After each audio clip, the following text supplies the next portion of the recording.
Houve então Judá e houve as outras 10 tribos que formavam o reino do norte e Judá formava o reino do sul. E aconteceu que o reino do norte, ele foi invadido pelo rei da Síria, e nessa invasão ele colocou outros povos ali e se misturaram aos judeus. Vieram costumes de outros deuses, vieram outras formas de adorar e virou uma mistura, na onde surgiu então os samaritanos.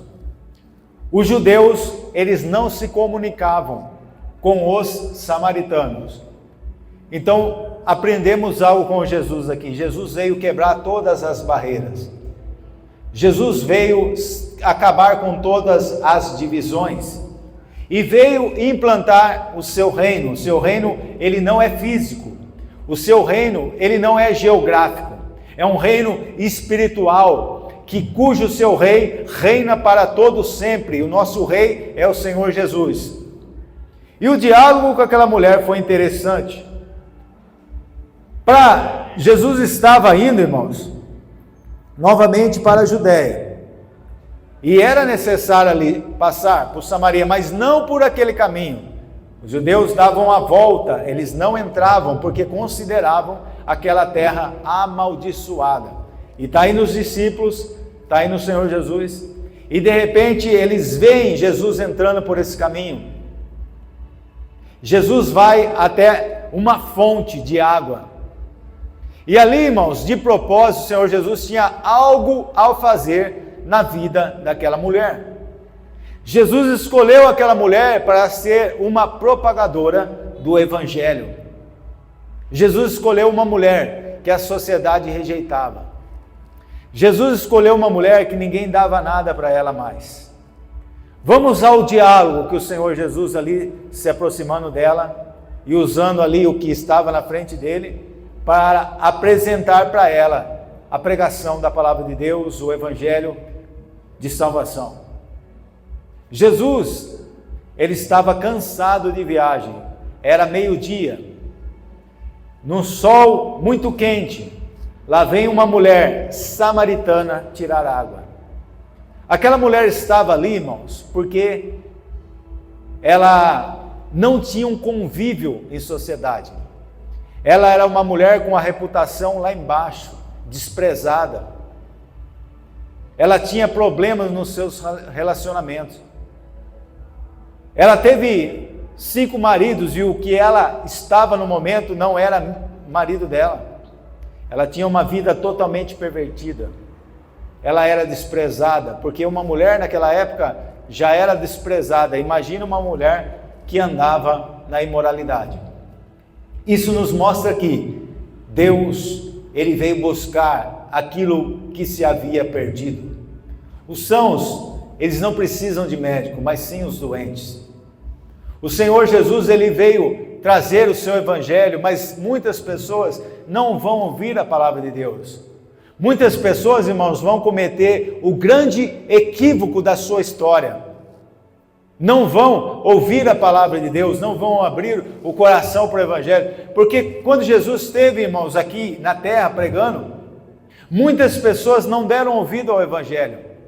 Muitas pessoas rejeitaram a sua mensagem porque achavam simples demais, ou muitos não queriam entendê-la, não queriam abrir o coração, e assim, abrindo o coração, não se converteram a Deus. Mas ali estava uma mulher cheia de problemas, que estava com o seu cântaro nas mãos, que era um vasilhame para buscar água, e ela ia ali meio-dia, e de repente, irmãos, Jesus chega para ela e fala: ô moça, dai-me de beber. Qual foi a resposta dela que nós lemos ali na palavra, irmão? A resposta dela foi: como, sendo tu judeu, pede de beber a mim, que sou mulher samaritana? Em primeiro lugar, ela quis dizer: você nem poderia estar me dirigindo a palavra, vocês não desprezam o meu povo. Vocês nos desprezam, vocês judeus, vocês desprezam nós. Jesus falou para ela: dai-me de beber dessa água. E depois, na sequência, se tu conheceras o dom de Deus. No 10, vamos ler aí. Jesus respondeu e disse: se tu conheceras o dom de Deus, a salvação de Deus, se você conhecesse a graça de Deus, nós não merecíamos ser salvos, igreja. A salvação, ela não é por obras, para que ninguém se glorie. A salvação, ela é realizada através de uma obra consumada na cruz do Calvário. Aonde, irmãos? Aonde? O maior amor da história é demonstrado para nós. Vamos a uma ilustração que eu vi essa semana, achei super interessante, embora seja pesada. Vamos supor que um assassino, num país como os Estados Unidos, lá que em alguns estados há pena de morte. De repente aquele assassino é sentenciado à morte e ele chega no julgamento. Chegando no julgamento, ele vai ser condenado por juiz e de repente alguém para aquele julgamento e fala para o juiz: olha, esse homem é digno de morte, esse homem merece ser punido pelo que ele fez, só que eu gostaria de assumir a culpa dele. Daí o juiz fala: tudo bem, mas você assumindo a culpa dele, você automaticamente vai ter que pagar o preço pelo que ele cometeu. Ele falou: tudo bem, eu pago. Foi isso que Jesus fez por nós, irmão. Quando Jesus morreu na cruz do Calvário, ele pagou, ele demonstrou o seu amor, ele pagou o preço por todos os seus pecados, desde a sua infância até a sua velhice, lá no final dos seus dias. Jesus, ele morreu pelos nossos pecados, pelos pecados da humanidade. Aqui ele está falando: se tu conheceres esse dom, e quem é que te diz, dai-me de beber? Era você que estava pedindo água. Tu lhe pedirias e ele daria água viva. Ela não entendendo ainda, irmãos, ela prosseguiu o diálogo. Disse-lhe a mulher: Senhor, tu não tem. Ela olhou e viu que Jesus não tinha ali como tirar. E o poço é fundo. Aonde que você tem essa água viva? És tu maior do que o nosso pai Jacó, que nos deu o poço? Ainda ela estava um pouco sem saber com quem ela estava falando. Ela estava desdenhando, né?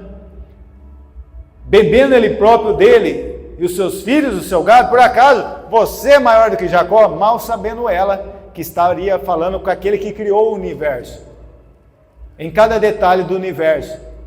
É ele que nos deu fôlego de vida, a vida física, mas ele está prosseguindo para a vida espiritual, que somente ele pode dar. Respondeu Jesus, disse-lhe: qualquer que beber desta água voltará a ter sede. Essa é a água física. Esse é um elemento que nós necessitamos para sobreviver, a água. O ser humano ele consegue ficar vários dias sem comer, mas sem beber água não. Mas ele estava falando de outro tipo de água. Mas aquele que beber da água que eu tenho para lhe dar, nunca terás sede.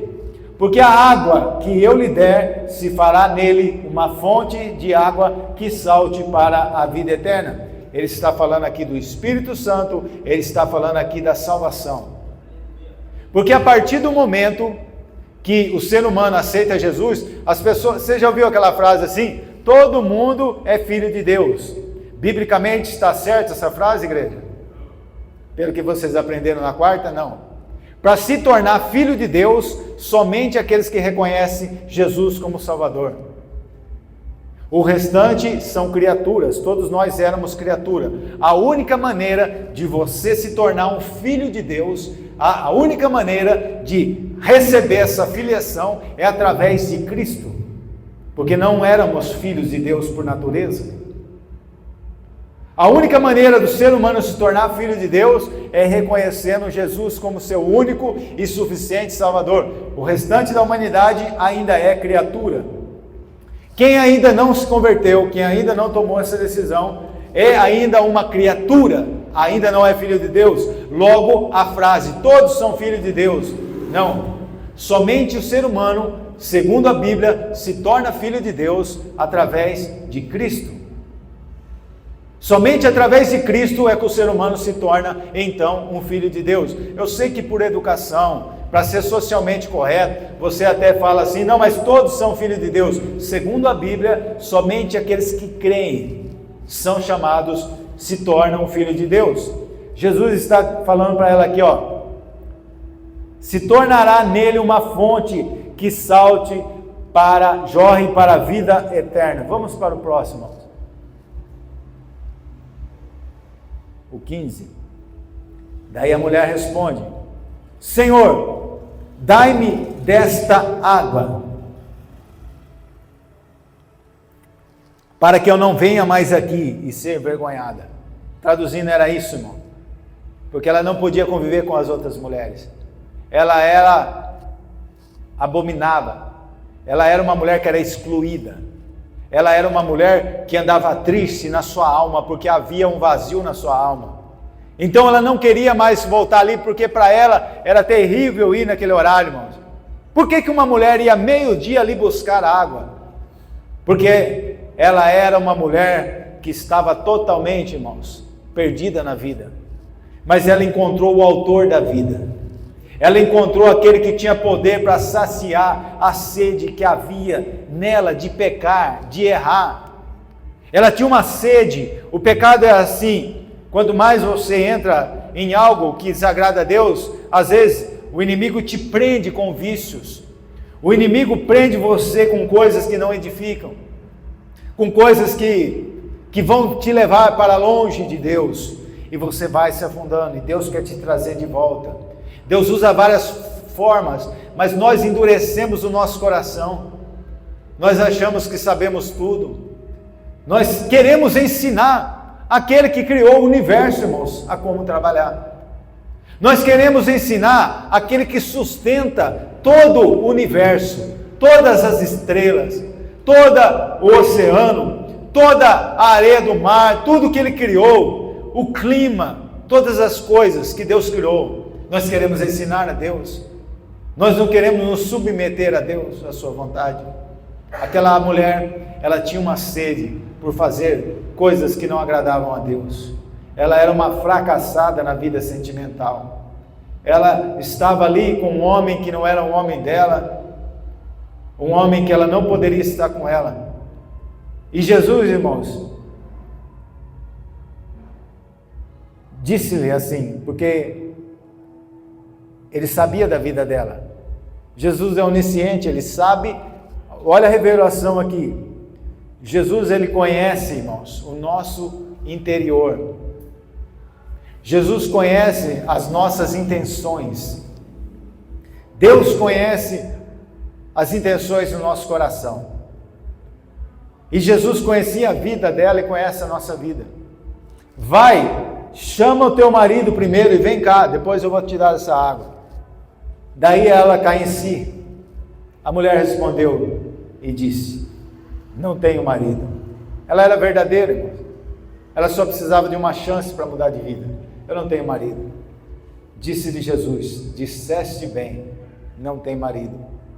Porque tivesse 5 maridos, e o que agora tens não é teu marido. Isto, você falou a verdade. Irmãos, ela espantada, porque nunca viu aquele homem, e aquele homem revela toda a vida dela ali. Disse a mulher, Senhor, eu estou vendo que o Senhor é profeta. Jesus não é só profeta, irmãos. Jesus não foi um mestre, um sábio, como as religiões codificam a Jesus, que passou por essa terra. Nós estamos falando daquele que é o Criador dos céus e a terra.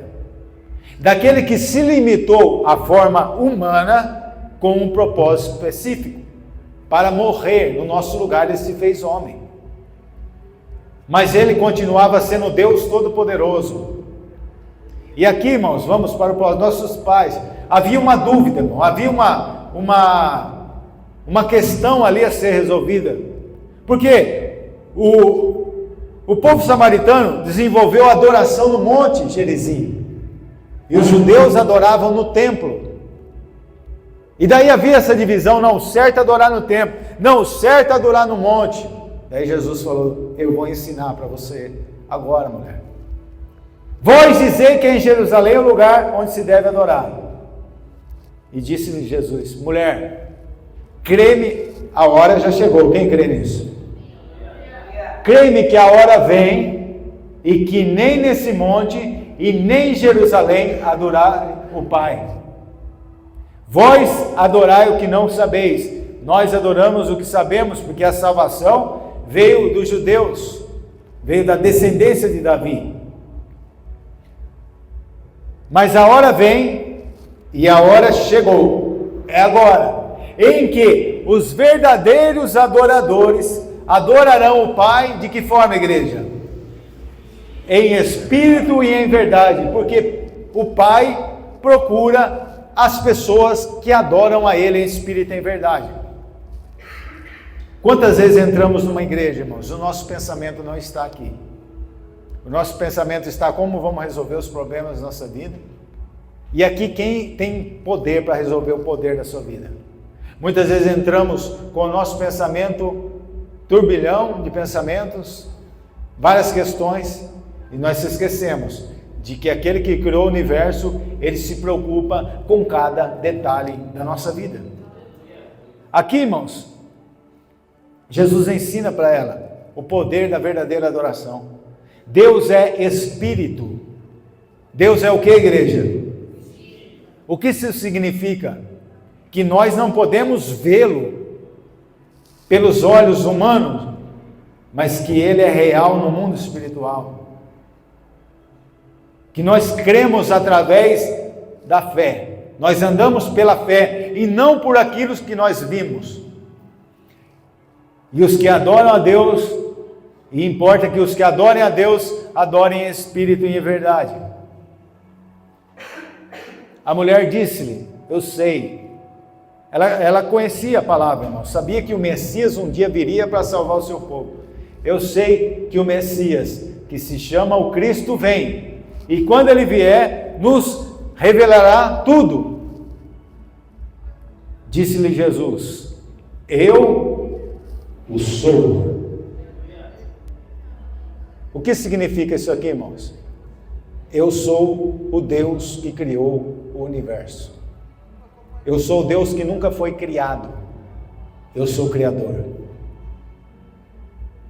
Mas esse Deus, irmãos, ele se limitou a uma forma humana. Ele se apequenou para ser um de nós. E em nenhum momento ele deixou de ser Deus. Mas ele não teve usurpação a ser igual a Deus, mas ele se limitou.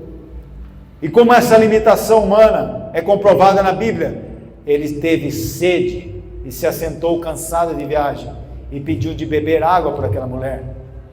Como homem ele sentiu sede, mas como Deus Todo-Poderoso, ele mudou a história da mulher samaritana.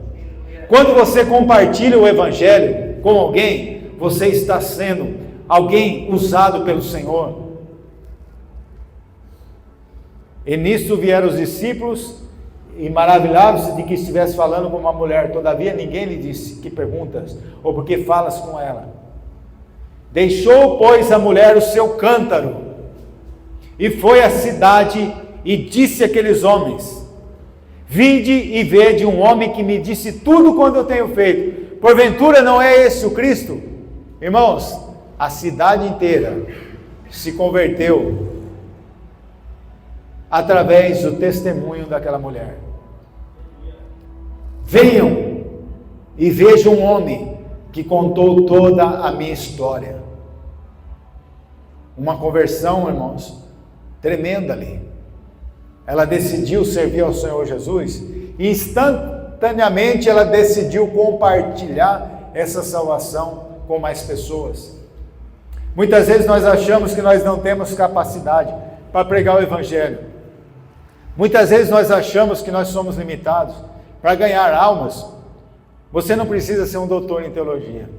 Você só precisa ter paixão por pessoas. Você só tem que entender qual é a missão principal de Deus na sua vida. Você tem sonhos, você tem muitos projetos, você tem tudo. Só que a Bíblia diz assim: do que adianta o homem ganhar o mundo inteiro se ele vier perder a sua alma? Do que adianta o homem conquistar tudo nessa terra e no final da sua vida ele perder a sua salvação? Então Jesus, ele continua salvando. Jesus, ele continua transformando. Jesus, ele ama o mais vil pecador que nós desprezamos, que nós falamos que não tem mais jeito. Jesus, ele quer dar uma oportunidade, mas é necessário, irmãos, querer buscar a Ele, porque há uma sede dentro de nós. Eu quero que você saia aqui desta noite com uma convicção de salvação da sua alma, que em Jesus há esperança, que em Jesus há vida, porque Ele disse: eu sou o caminho, eu sou a verdade e eu sou a vida. Eu sei que no mundo de hoje, muitas pessoas falam a verdade é relativa, depende do ponto de vista. Não, segundo a palavra de Deus, Jesus é a verdade. Há vários caminhos, não existe um caminho que leva o homem de volta para Deus, que leva o homem até Deus. Esse caminho é Jesus, que livra o homem do inferno, que livra o homem da perdição eterna. Só existe um caminho, e não é a placa de uma denominação, não é a placa de uma igreja, mas é o nome poderoso de Jesus, que conduz o homem até o céu, que conduz o homem para a salvação eterna. E como aquela mulher, irmãos, saíram, pois, da cidade, pelo testemunho da mulher, e foram ter com ele. E entretanto seus discípulos, aqui entra em outro assunto, eu não vou entrar nesse assunto agora, vou permanecer aqui, irmãos. O que aconteceu foi que aqueles homens foram até Jesus, e depois eles falaram: olha, já não é pelo que você falou, mas nós mesmo temos visto Ele, temos ouvido Ele. E assim, irmãos, através de uma mulher, Deus salvou uma cidade inteira. Deus ama você. Deus me ama.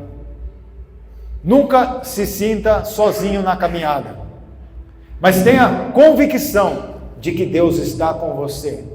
Ainda que o inimigo da sua alma fala: olha, larga tudo, abandona tudo, você não está aguentando mais essa prova, você não está aguentando mais esse problema, não perca a sua salvação, não abra mão da salvação eterna, entra pelos caminhos do Senhor, começa a batalhar em oração, que você vai ver que você, estando forte espiritualmente, você vai ser um pilar da sua casa. Haverá uma transformação completa. Só que acontece, irmãos, que muitas pessoas não querem ir até Jesus. Tem pessoas que estão sofrendo espiritualmente. Ontem mesmo um rapaz me pediu oração, rogando que o seu filho estava enfrentando um ataque, irmãos, demoníaco. E mais uma vez eu orei, mandei o demônio embora, mas eu pergunto: será que ele quer Jesus de verdade? Ou ele só corre para Jesus quando ele tem um problema? Não. Aquela mulher entendeu que Jesus não era só aquele que ia resolver os seus problemas, mas ela entendeu que a partir daquele momento, Ele era Senhor da sua vida. A partir do momento que nós amamos a Jesus e começamos a servir a Ele, irmãos, nós sentimos uma paz tremenda, sentimos uma paz que excede todo entendimento, e a partir disso, irmãos, você tem fé. Jesus mudou a história daquela mulher que não tinha como ser mudada.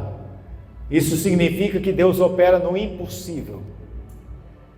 Você acha que é impossível Deus reverter a situação da sua família? Não é. Porque Deus mudou a minha história.